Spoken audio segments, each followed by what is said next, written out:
Il mio dentista è pazzo per macchinette,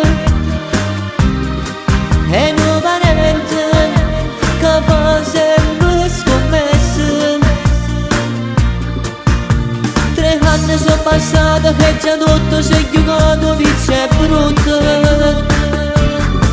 Parlo con tutti che teniamo uno, non disprezziamo mai a nessuno. Si scapitiamo a fine settimana, o portafoglio sarà chi ne denaro.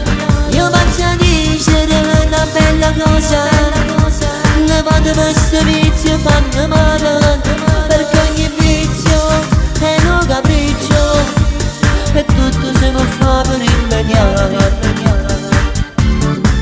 C'è troppa gente che gioca i numeri del lotto, e quanti soldi ci hanno passato, ma stato sotto non c'è pochi vini. E quanta gente che fuma sigarette,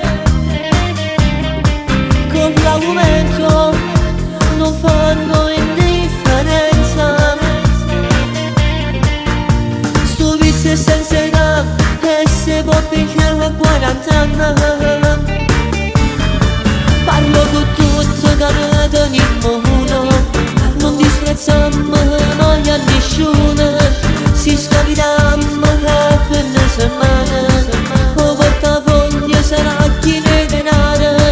Io faccio a dicere una bella cosa, levate questo vizio fanno male, perché ogni vizio è un capriccio e tutto si può fare per immediato.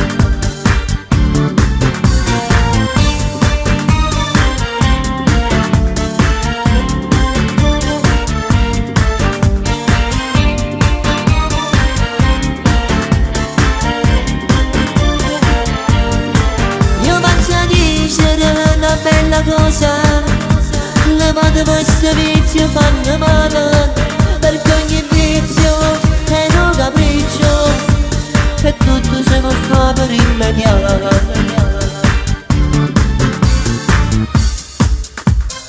Magno, faccio a dire una cosa, poi vizio mio sapete qual è?